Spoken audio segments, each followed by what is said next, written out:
Southeast Asia. One of the most diverse and complex regions in the world. The countries in Southeast Asia together form the bloc, called Association of Southeast Asian Nations, or ASEAN. And in the last couple of decades ASEAN has emerged as a major economic power. But now the main question here is, can ASEAN become as good as the European Union? Well, let's try to find out. Thailand, Indonesia, Malaysia, Philippines, and Singapore founded the ASEAN organization in 1967. The aim was to improve economic, political, and social cooperation. The motive was also promoting stability, and contain the influence of communism during the Cold War. Then after the end of the Cold War, Brunei, Vietnam, Laos, Cambodia and Myanmar joined the ASEAN. The 10 members of ASEAN are vastly different nations. From Indonesia with a large population, to the tiny Brunei. Each country has diverse politics, religion, and economic growth. Today the ASEAN countries have the combined population of 647 million people. And the combined GDP of around $2.8 trillion. These GDP numbers put ASEAN on the same level as the UK and India. Along with this, the group has the world's third largest workforce of nearly 600 million people. And this is attracting significant foreign investments. Major attractions are Vietnam, Philippines, Indonesia, and Malaysia. Now, to make economic growth more rapid, in 2015 they created the ASEAN Economic Community.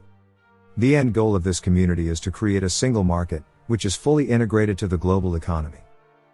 But some experts believe that creating a single market economy could increase the gap between rich and poor.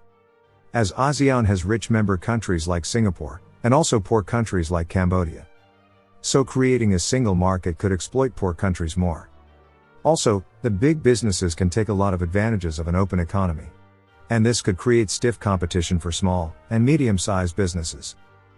So to make a stable single market, and to overcome the economic challenges, ASEAN can really look up to the European Union as an example.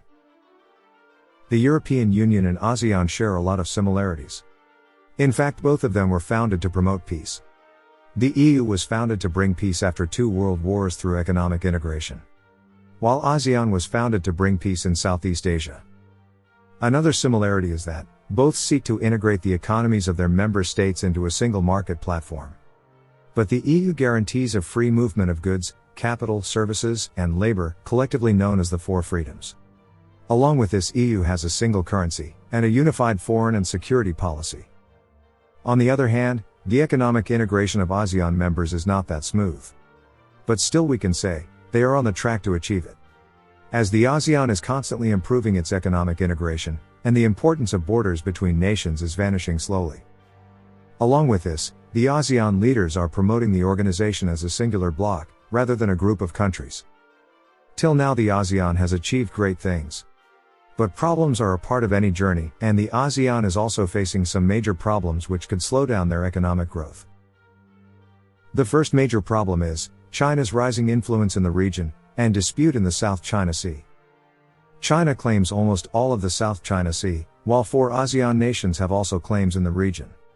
The South China Sea is very important for the ASEAN countries. Because almost all economic activities need this region. And here, ASEAN is consistently failing to take strong and unified action against China. Apart from this, ASEAN is also facing climate change challenges. Rising temperature and sea level is a huge concern for the ASEAN countries. Countries such as Vietnam, Philippines and Indonesia are particularly more vulnerable to climate change. Jakarta, the capital of Indonesia, is already sinking due to the rise of sea level. Current predictions are that, by 2050 much of the Jakarta city is going to be underwater. So, things seem pretty stiff for ASEAN. But we still believe that they could overcome the challenges, and improve their significance in the world. So, what do you think? Can ASEAN become as good as the EU? Tell us in the comment section below. And we are glad you watched the full video. Please hit the subscribe button and give this video a like. Thank you.